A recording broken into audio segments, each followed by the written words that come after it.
انما الاعمال بالنیات، اعمال کا مدار نیتوں کے اوپر ہے۔ اب یہاں پر ایک اشکال پیدا ہوتا ہے کہ جب اعمال کا مدار نیت پر ہے تو انسان ایک گناہ اچھی نیت سے کرے تو کیا وہ گناہ نیکی بن جائے گا؟ مثلا ایک بندہ اس لیے چوری کرتا ہے کہ میں یہ پیسہ غریبوں میں تقسیم کروں گا، تو کیا اس کا وہ پیسہ چوری کرنا جائز ہو جائے گا؟ تو علماء نے اس کا جواب دیا ہے کہ گناہ کا کام تو اللہ کو ناپسندیدہ ہے، اس کو نیکی سمجھ کے کرنا تو دین کو کھیل بنانے والی بات ہو گئی اور زیادہ نفرت والی بات ہو گئی۔ اصل مقصد یہ ہے کہ جو نیک اعمال ہیں ان کی بھی قبولیت کے لیے نیت کا ٹھیک ہونا ضروری ہے۔ اگر نیک عمل بھی بری نیت سے کیے جائیں گے تو وہ بھی گناہ بن جائیں گے۔ اس کی ایک مثال سن لیجئے۔ ایک شادی شدہ عورت ہے، اس کے لیے اچھے کپڑے پہننا، خوشبو لگانا عبادت ہے۔ وہ اپنے خاوند کی نیت سے اچھی خوشبو لگائے، اس کو اللہ کی طرف سے ثواب ملے گا، نیک عمل ہے۔ لیکن اگر وہی عورت شادی پہ جانے کی تیاری کر رہی ہے اور خوشبو لگانا چاہتی ہے، اور خوشبو لگاتے ہوئے اس کے ذہن میں یہ بات آ جاتی ہے کہ آج مجلس میں فلاں کزن بھی آیا ہوگا اور میرے اس کزن کو یہ خوشبو زیادہ پسند ہے، لہذا میں یہ خوشبو لگا لیتی ہوں، اب اس خوشبو کا لگانا اس کے لیے گناہ بن جائے گا۔ نیک کام تھا مگر نیت کے بد ہونے کی وجہ سے وہ نیک کام بھی برا بن گیا۔ تو اصل مقصد یہ ہے کہ نیک کام تو تب نیک بنے گا جب اس کی نیت بھی ٹھیک ہوگی، اگر نیت میں کمی ہو گئی تو نیکی بھی خراب ہو جائے گی۔ تو ہم اپنے ہر کام میں اپنی نیت کو بہت کرتے رہا کریں، پرکھتے رہا کریں کہ ہم کس لیے کر رہے ہیں۔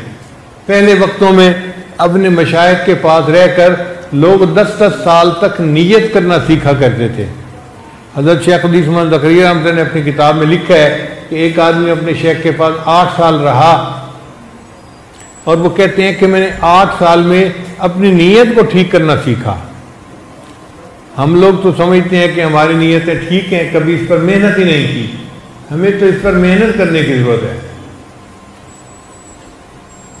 ایک آدمی نے مکان بنوایا اور اپنے شیخ کو بلوایا دعا کے لیے۔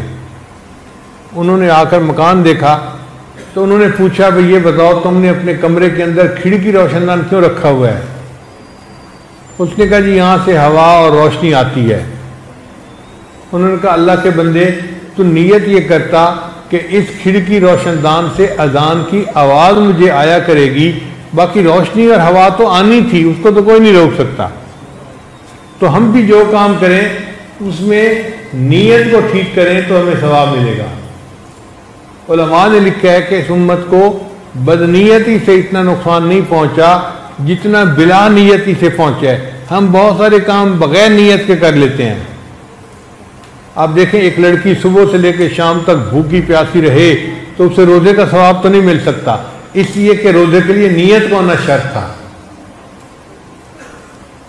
اسی طرح ہم کوئی بھی عمل کریں لیکن اس میں نیت نہ ہو تو ہمیں ثواب نہیں مل سکتا۔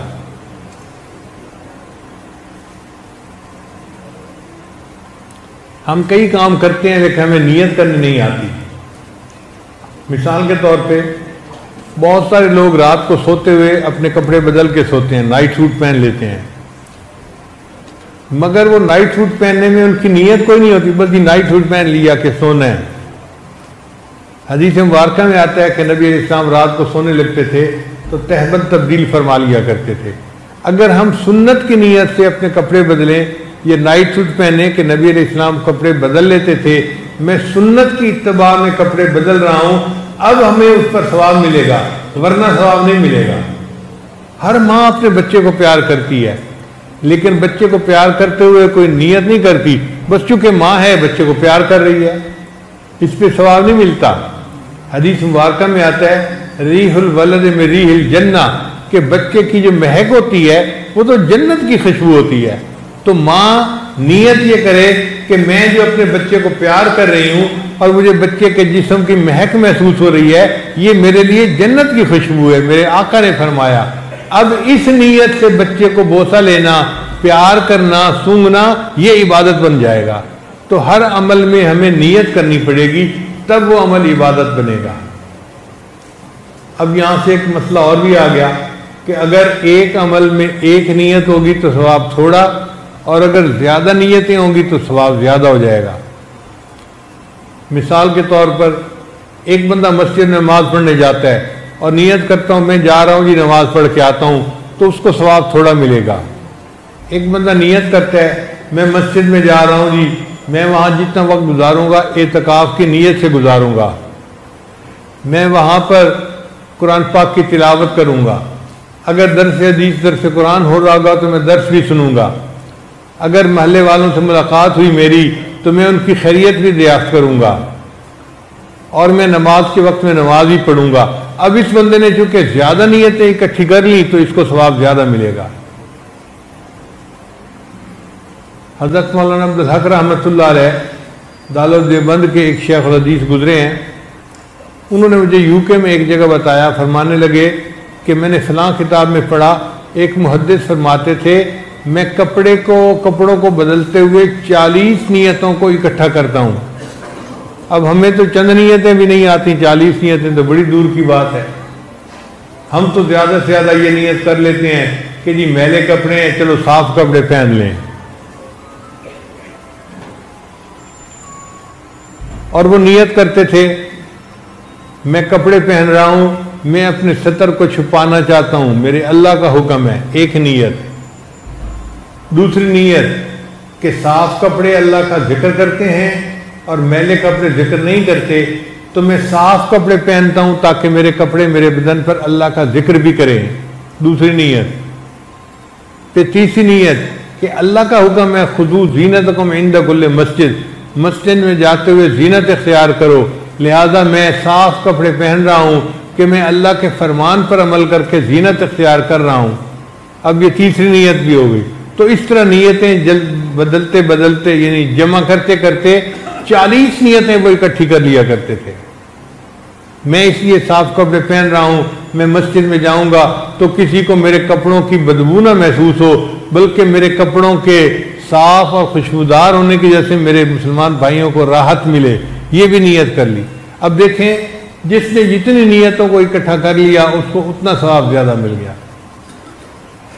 اس سے پتہ چلتا ہے کہ عام آدمی کو وہ ثواب نہیں مل سکتا جو ایک عالم کو ثواب ملتا ہے، کیونکہ عالم اپنے عمل میں نیتوں کو اکٹھا کر لیا کرتا ہے۔ تو یہ چھوٹی سی حدیث مبارکہ ہے، مگر اس کو یاد کر لیں اور پھر سارا دن اسی کے بارے میں سوچا کریں، اپنے اعمال کو پرکھا کریں اس ترازو کے اوپر کہ میرا فلاں عمل کس لیے، جس عمل پر ہم لوگوں سے تعریف کے امیدوار رہتے ہیں وہ عمل قیامت میں کام نہیں آئیں گے۔ ہوں گے نام اعمال میں بڑے بڑے عمل ہوں گے لیکن بے وزن ہوں گے، ہلکے ہوں گے، کیونکہ نیت ٹھیک نہیں ہوگی۔ اور آج کل تو ایسا ہی ہوتا ہے، نعت پڑھنے والے نعت پڑھتے ہیں پھر توقع کرتے ہیں کہ کوئی کہے جی بڑی اچھی نعت پڑھی، کیا بات ہے، بیان کرنے والے بیان کرتے ہیں اور پھر لوگوں سے توقع رہتی ہے کہ جی کوئی تو کہ باجی جان آج تو آپ نے سماں باندھ دیا، آج تو آپ نے کمال مضمون بیان کیا، آج تو مزہ آ گیا۔ یہ جو الفاظ سننے کی توقع دل میں ہوتی ہے نا، یہ ریا کی وجہ سے ہوتی ہے، ورنہ حقیقت میں بندے کو چاہیے کہ وہ اللہ کے لیے کرے اور مخلوق سے تعریف کے امیدوار نہ رہے۔ جس عمل پر لوگوں نے تعریفیں کرنی شروع کر دیں سمجھ لیں کہ وہ عمل کوئی نہیں کام آنا۔ اگر اللہ رحمت فرما لے اور قبول کر لے تو یہ اس کی مہربانی ہے۔ تو انما الاعمال بالنیات چند لفظوں کے اندر ایسے لگتا ہے جیسے نبی علیہ السلام نے کوئی علم کا ایک سمندر بند کر دیا۔ یہی نبی علیہ السلام کے معرفت کمالات تھے کہ چند لفظوں میں اتنی بڑی بڑی بات بیان فرما جاتے تھے کہ پورے دین کے اوپر حاوی ہو جاتے۔